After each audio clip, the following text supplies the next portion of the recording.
my name's Hannah and I work in the education team at the National Archives. Today we're going to be opening one of our document boxes. We actually have 11 million in this building to reveal what's inside. Let's find the document box that I'm looking for on the repository shelves. As you can see, every document in our collection has a unique code. We have so many, so that's really important. But before I open this box, I want us to think about questions we should consider about a historical document we've never seen before. I'm going to give you an example.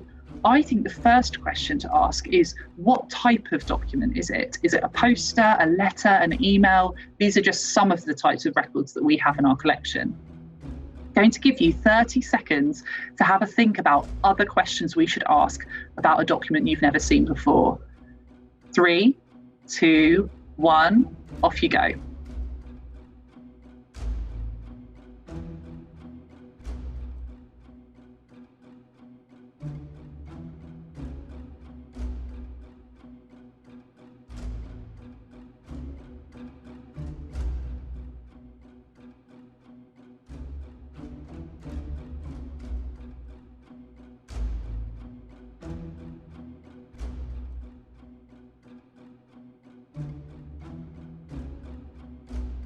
Well done. Let's see if we came up with similar questions.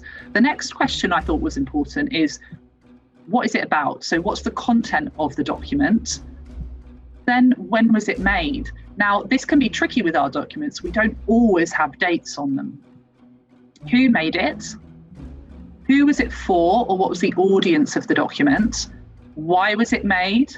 And then lastly, specific to us, why do we have it at the National Archives? So why has the government kept it safe? We're almost ready to look inside the box. When I open it, you are going to have 20 seconds to look at the document. It's not long. And also, you probably won't be able to notice small details. So I just want you to focus on what is the layout of the document and what colour is the document. I'm opening it up now. 3, 2, 1, off you go.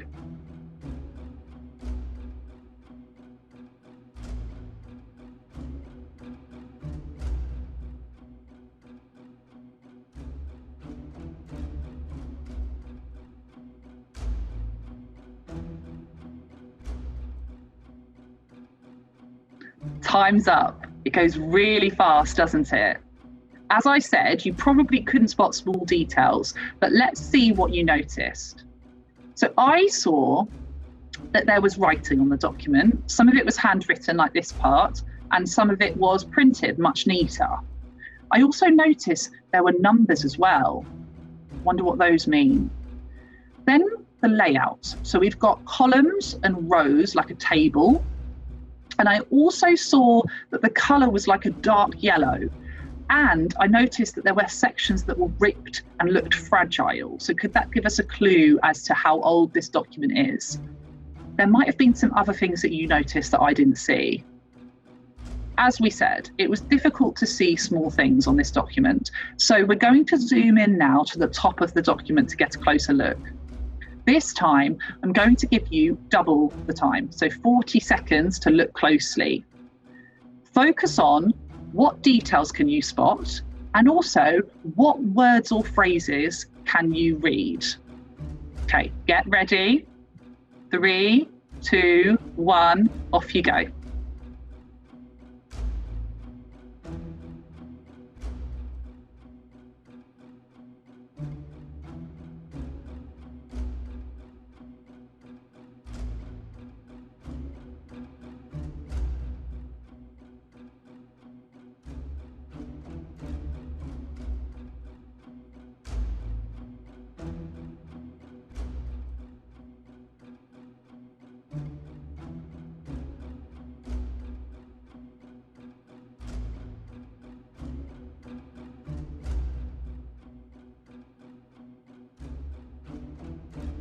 Fantastic. Let's look at some of those details now. So we have name of child in printed writing. The handwriting below is pretty hard to read, isn't it? It's quite twirly and joined up. Could that give us a clue as to the age of this document?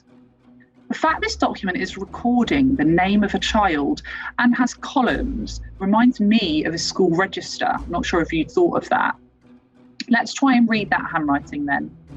So the name of the child is Thomas Rigg, and then there's some more information about that child. So I can see that it says age 9. That's really young, isn't it? It's the age of a child in year 4. But what is this document telling us about this child? Is it a school register? Let's look at the next column. It says begins work in the morning. So this is not a school register. This is about work that the child is doing. Let's learn more about what type of work they're doing. Now, we can see that there are numbers below, and you might have worked this out already, but they are times or hours in the day. So Thomas Rigg starts his working day at 6 a.m. and then he works for 2 hours even before he has his breakfast. He then stops at 8 a.m. and has breakfast and starts work again at, it says 10 and a half, which means 10:30. I'm going to set you a challenge now. I'm going to give you 1 minute to work out how many hours Thomas Rigg is working on this day. Make sure you don't count breaks. If you manage to finish before, I want you to think about where is he working and what type of work is he doing.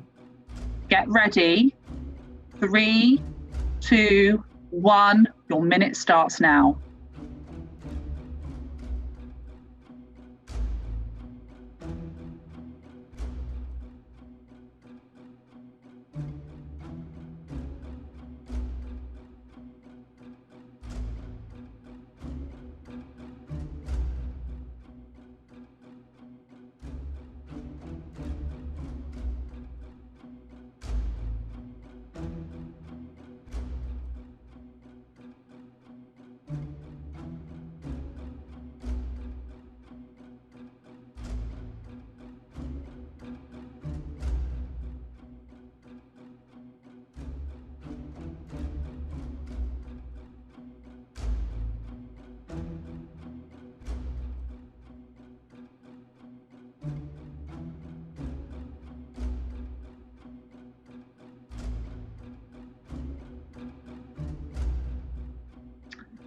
Well done. Did you manage to work out that Thomas Rigg at the age of 9 was working 8 hours a day? That is longer than your average school day. Let's think about when this document was made. Now, you probably worked out it was old because it had kind of faded material, and also the handwriting was a big clue. It was actually made in 1836.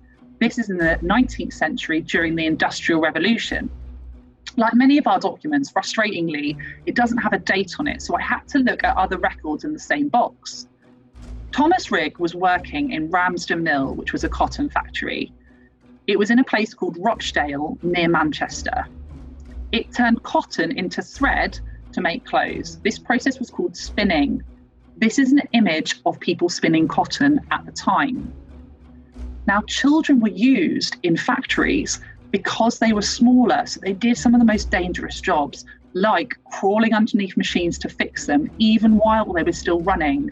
And this is a famous engraving of a child fixing a machine. However, if this document was made just 4 years earlier in 1832, then Thomas Rigg might have been working longer hours.